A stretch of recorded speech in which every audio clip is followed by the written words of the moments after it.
This is my work done with Professor Yu himself. So without any delay, I'd like to proceed forward with the presentation. So talking about the success of Vision Foundation model, if we go through several years back, we see that we have come a long way in improving the performance. And for this particular plot, I use ImageNet with 1,000 classes where we have surpassed the performance around 90% accuracy. So I would like to introduce how we can train any classification tasks with this very simple example of lion versus stadium versus bicycle class, which has its respective images to be trained. So now that we have each images, we can take input which can be used as a training and used to give as input to the model. Now, the goal is to update the model such that the output for the training input of lion image is also given by the model as lion. In particular, we take the help of probability values. In this particular case, we are dealing with 3 different classes. That's why we have the probability for 3 different classes in the output region as well. We want the probability of the lion to be the dominant one, and using this output probabilities as feedback, we update the model parameters. Now, as we obtain the trained model, the goal of the model is to predict the test images to its respective category. In this particular test samples, we want to predict the first image as lion, second image as stadium, and third image as bicycle. Similar to the previous classifier, Vision Foundation model is a big parameter model that is trained with a lot of classes. Here we have taken n classes, and it's not just a small number of classes. N can be as high as 21,000. So using very high number of classes along with millions of data samples, the Vision Foundation model can act as an expert which has acquired rich knowledge through the pre-training. With the success of Vision Foundation model, we don't need to train the model for our specific classifier setting from scratch. We can leverage the power of Vision Foundation model. And this particular example shows how we train a downstream task of classifying cat versus dog versus rabbit. The training process is the same, except now we keep most of the model parameters frozen and only train on a subset of parameters. What I mean by that is we use the output probabilities as the feedback to update only small fraction of tunable parameters. This kind of fine-tuning is termed as parameter-efficient fine-tuning because we do not need to train on all the model parameters. One of the very popular and successful parameter efficient fine tuning on Vision Foundation model is prompt tuning. And in this specific case, we use the tunable parameters, as we can see here, which are not frozen, they are tunable in the input section along with the other input, which is obtained from this training input. And we only update these parameters and keep rest of the model frozen. And with this tuning these parameters, we are able to obtain efficient performance, generalization performance for this specific classifier. So that was just the concept. Now I like to show how Vision Transformer as a Vision Foundation model can be used in training CIFAR 100 classes, which has 100 classes. And in this particular plot, we have used 1, 2, 5, 10, and 20 samples per class to train the model. And we can observe that using just one sample per class, we are able to achieve 50% accuracy. And when we increase the number of sample to 5 sample per class, we reach the accuracy as high as 80%.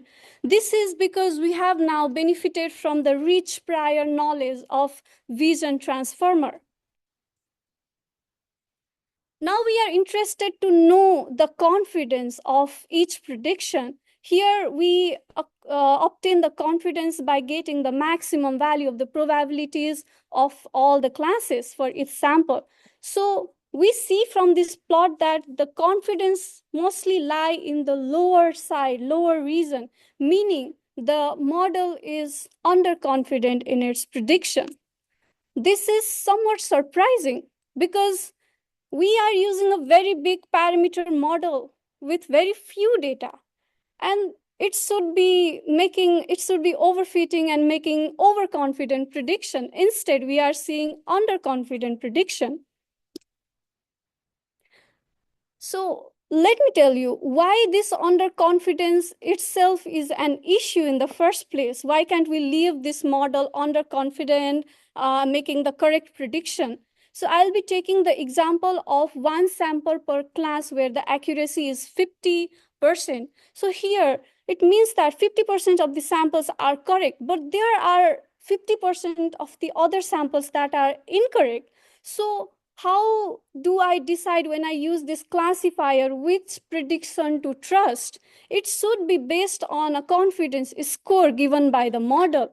But if the confidence scores are all in the lower region, how can we call it meaningful? That's why underconfidence is also a very serious issue. To define the behavior of a reliable model when we are trying to use a model, there are two different cases. First case is that the model should be confident in what it knows. For the image of cat, when it predicts the cat, which is correct, it should be confident in that prediction. On the other hand, when the model does not know, for the sample of rabbit, when it's predicting as dog, which is wrong, it should be less confident. It should not be very confident. So both side is very important aspect of being a reliable model. And we are interested to know the reason of this underconfidence that we observe while we do the parameter efficient fine tuning of Vision Foundation model. There could be two different aspect, like, is the model confused between the classes while making the prediction, or is it trying to be conservative in its prediction?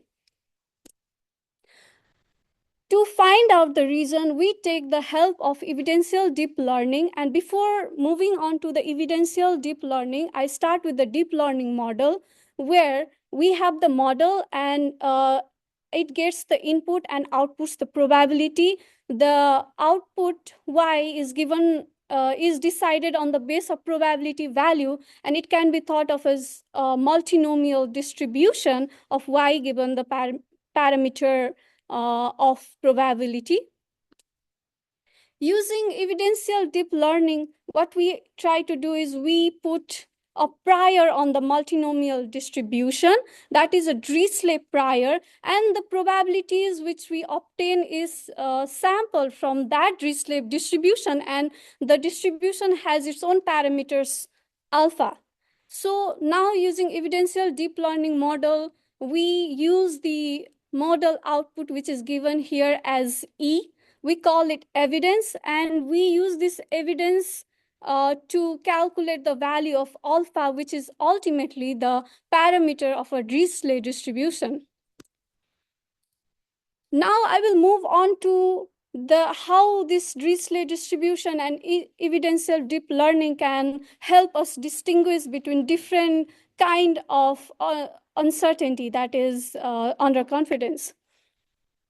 For this particular sample of bird, which is unseen to the previous classifier I introduced, so the model will be outputting the low evidence value to all the classes because it does not know where to place this specific sample. So it will ultimately result in lower values of alpha. And using Dirichlet distribution, it will result in a simplex which is flat. There is no preference. So uh, this is characterized by the I don't know scenario where there is lack of evidence, and this lack of evidence is termed as vacuity. From this particular formula of the vacuity here, this is n is the number of classes that we use in the model, and ei is the evidence for each class. We can see that when there is lower evidence, the vacuity will be high, which ultimately quantifies the lack of evidence given by the model. Similarly, let's take this particular sample of a dog which resembles the cat. In this particular scenario, model will be confused between two different classes, cat and dog, and will output high evidence value to both cat and dog, resulting in high Dirichlet parameter for cat and dog. So using the Dirichlet distribution, we can see that we obtain a distribution which is peaked at the age of cat and dog. So it quantifies, it is trying to say that it's confused between two different levels. And through evidential deep learning, we try to capture this particular scenario using dissonance, which quantifies conflicting evidence between different classes. Now I'll try to explain what this dissonance measures actually does. And for that, I will be defining the Dirichlet parameter, which is evidence of each class plus one. And belief is just the normalized value of the evidence. So first, we have this relative belief balance, which tries to quantify when the two belief masses are competing with each other. It will result in the value of 1 when belief values are close to each other. And since there are a lot of belief masses, as we have n number of classes, we want to aggregate this competing belief values across all such pairs. That's what we do in the ultimate formula of dissonance. So when we think of dissonance, we can just think of it as a measure of confusion, that is conflicting beliefs across all the classes. Next, we are also interested in knowing why the model is accurate. In order to do that, we want to quantify the incorrect belief. So incorrect belief is, as the name suggests, is just the sum of beliefs of all incorrect labels. For this particular sample, the incorrect belief will be the belief of cat and rabbit. And the correct belief is, of course, of dog. But the thing is that in order to quantify incorrect belief, we need to have the access of the correct label, which we don't have while we are testing a particular sample. That's why we need to find a way to calculate this incorrectness without having the access to the label. And we observe that dissonance measure can also act as a measure of incorrectness. It will be using to measure incorrectness without the access of test level. So now that we have this knowledge of evidential deep learning about dissonance and vacuity, now we move on to our observation again. So we plot this accuracy dissonance trend, and we can see from the plot two major observation about why the model is accurate. First observation is that highest dissonance is only around 0.7. So the value of dissonance can be as high as 1, but even the highest dissonance of the sample across all testing sample is only around 0.7. So there is not much confusion between the belief scores when the model tries to predict. Similarly, when we go to the left side of the plot, we see that as we lower down the dissonance, the accuracy increases. So it's like verifying the relationship between the dissonance and the accuracy, and the model is accurate. Now, even though model is accurate, why it is behaving underconfident? We take two plots to answer that. First plot is distribution of evidence across all classes for a single test sample. We see that highest evidence is usually the evidence of the correct class, but then the model is assigning relatively low evidence to all the classes, which can be verified by the right side of the right plot, where we see that vacuity is in the higher end. So we um, got to know that vacuity is the measure of lack of evidence. So vacuity being on the right side of the plot suggests that the overall evidence from the model is on the lower end. This underconfidence now can be visualized as an expert who knows a lot of things from pre-training, and when it tries to learn new thing, it is being conservative while it's giving the prediction. For this particular sample of car, maybe it knows that it's Toyota, but it is just saying that I think it's Toyota because it does not want to be too confident on its prediction. In order to solve that, we propose the method based on these three criteria. First criteria is because the parameter efficient fine tuning on the downstream tasks has good accuracy. We want to preserve that, and in order to do that, we want the highest evidence to remain the highest when we use our proposed method. Similarly, we want to fix this lack of evidence situation because that's the reason why the model is acting underconfident. So, as a fix, the evidence should increase. And finally, we see that the value of dissonance is low, which suggests that there's not much confusion, not much conflicting belief. So we should trust the highest belief in order to assign this additional evidence that we want to increase. In a way, we can think of strengthening the prior belief of the expert.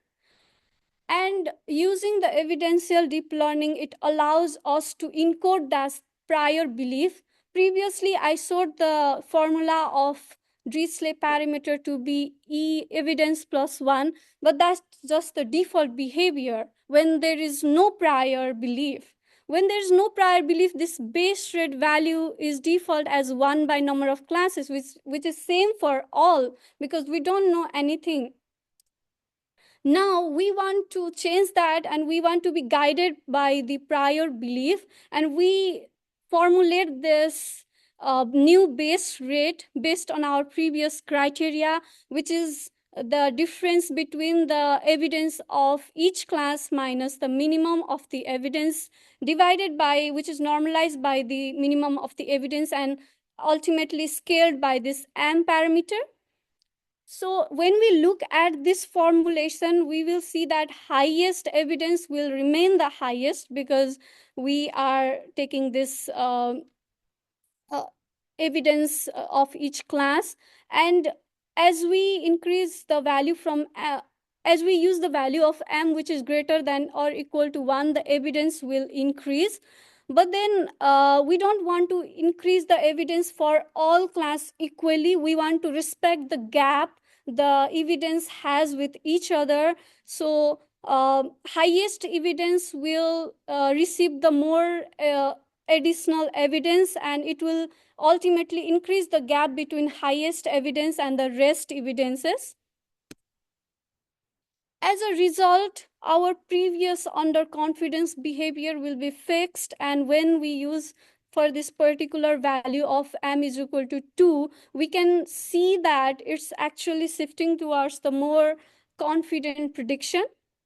So we cannot just tell from this distribution, we need to measure whether this confidence is meaningful or not. So we use the measure of calibration, which is expected calibration error. For this particular measure, we try to assign different bin based on the confidence of each sample. We have bin ranging from 0 to 1, and each bin has different number of sample, and each bin we can calculate the average confidence and average accuracy. So the accuracy and average confidence should align with each other, and the difference between them will be the calibration error. When we aggregate that calibration error across all the beans, we will get our expected calibration error. Since it's a measure of error, higher is the value of ECE, there is the sign of miscalibration. In this particular scenario, the value of ECE is 0.451, which is high, and it shows that there is miscalibration. But in order to see whether this is the case of underconfidence or not, we need to see the diagram, and we need to see every bin whether the accuracy is higher than confidence or not. Now, with our base rate adjusted model, we see that we have obtained low AC in comparison to our previous underconfidence, and we have fixed the calibration. Now, I like to show the experiment results that we have done for 4 different data sets. And for each data set, we are evaluating using accuracy for whether we are able to get the good generalization performance or not. And also we are using the EC for the calibration measure.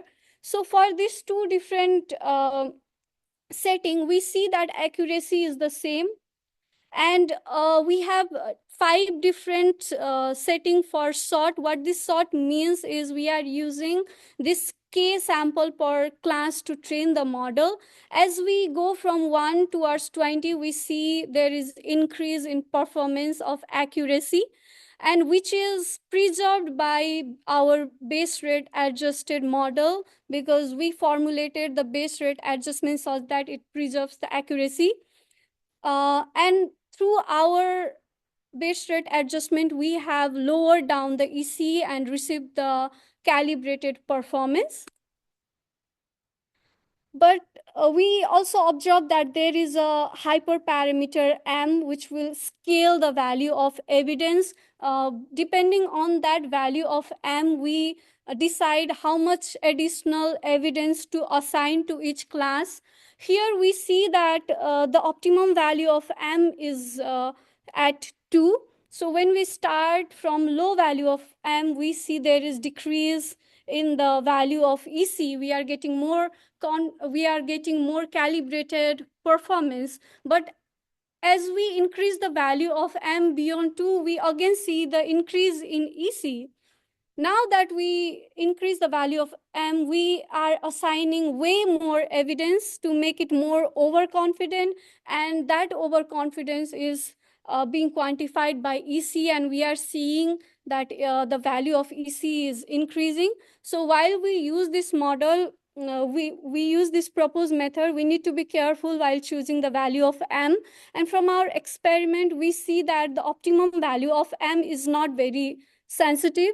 It's around 2, so we are good with that. Now that we have obtained this base rate adjusted evidential deep learning, we see good generalization performance. We see the calibrated confidence. We also have the capability to quantify fine-grained uncertainty in different scenarios. But what if the model is overconfident? That could happen, right? To be particular, in case of example, I take this on-scene class sample of fish, for which it should assign low evidence for all the classes. Therefore, low vacuity. It should assign the high vacuity. But we observe that we can see that here it's assigning high evidence to the class cat, and ultimately it is assigning the low vacuity. It can be characterized by the Dirichlet, where the Dirichlet is picked at the cat class. Similarly, for another case, for the same sample of FIS, we see that instead of assigning low evidence to all the class, it's assigning high evidence to class cat and dog. As a result, it's the case of high evidence but low vacuity. This is the example of overconfidence. Sorry. So in order to fix the overconfidence issue, we take the help from ensemble model. So what ensemble model tries to do is, say we have three examples from each class, one example from each class, and for component 2, we see the same example. So the component 1 is initialized with one seed, and component 2 we initialize with different seed. Using different seed, the model has different initialization and will be trying to learn different features on its own.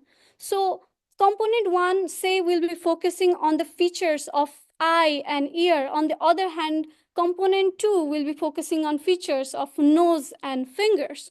And the ultimate goal of this component is to maximize the performance of across all the classes, but by focusing on different things. So the key thing is diversity here. It wants to be diverse, but then optimizing on the performance. As an effect of diversity, the same example as before can be dealt with this way. For the first case, we can have the high evidence, no problem. But the second case, maybe it focused on different features. So it will not be assigning the high evidence again using the same figure, same image. So it will be assigning the low evidence. So there is disagreement between these ensemble component, and using this disagreement we are capturing the variance across the prediction and using that variance to quantify the uncertainty, and we do not trust this prediction because it's overconfident.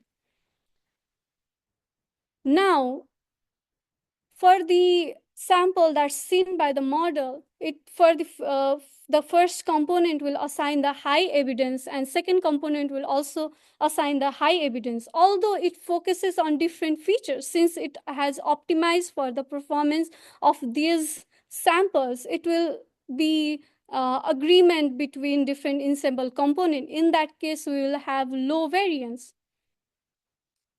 So using this diversity, we want to induce more diversity using our formulation, and we do that using evidential loss function. When we zoom into the evidential loss function, there are two components. First component is L correct, which maximizes the correct evidence, and second component is the L incorrect, which gives the penalty on the incorrect evidence. And there is a regularization parameter lambda. Now our previous components, two components, can be visualized this way with different seed. With no penalty, we see that it's maximizing the same optimization function, and it's diverse because of different initialization. Now, as we apply the penalty with regularization parameter lambda 1 on each component, we see that we are introducing more diversity. So what this L incorrect does is it provides the penalty on the incorrect value of the evidence. If the value of the evidence for incorrect level is high, then it provides the penalty. So this lambda 1 is the controlling parameter on how much penalty we want to provide.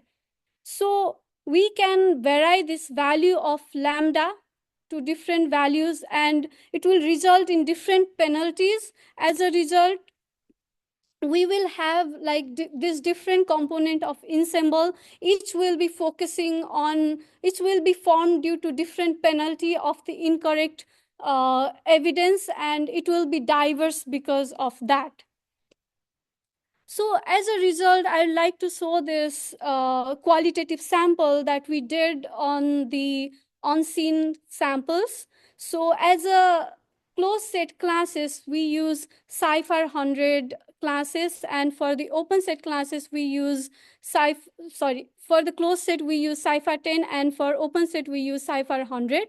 And for the first sample, we see that we have low vacuity, which should not have been the case. It's the confident prediction. But then the second model and the third model is outputting different vacuity in the different range. As a result, we are able to quantify that using this high variance. Similarly, for the next sample also, it's the similar case where first component is quantifying low vacuity, but other components are quantifying their respective range of vacuity according to their own set of features that they have seen in the training. And finally, here, for this on-scene sample, all the components are assigning high vacuity. So there is agreement between these components, and we are able to capture that using low variance. And as a result, we can make these uncertainty measures more reliable using this ensemble, diversity-induced ensemble. As a conclusion, so we use evidential theory to understand the underconfidence behavior that is associated with parameter efficient fine-tuning of Vision Foundation model. And using that, we have obtained the calibrated confidence. And using evidential formulation, we can enhance model reliability by enhancing the capability of fine-grained uncertainty quantification. And finally, there could be the cases of overconfident behavior, and in order to solve that, we use proposed diversity-induced ensemble. Last but not the least, I would like to thank my proposer, Professor Chi Yu, who has been supportive of my every work, and who has been a lot of encouragement for me to perform this work. And this work is done with Deep Sankar Pandey, who has been very easy to work with. And this is a published work. You can scan this QR code and find more details on the work. And this is published in 2024 NEURIPS. So thank you.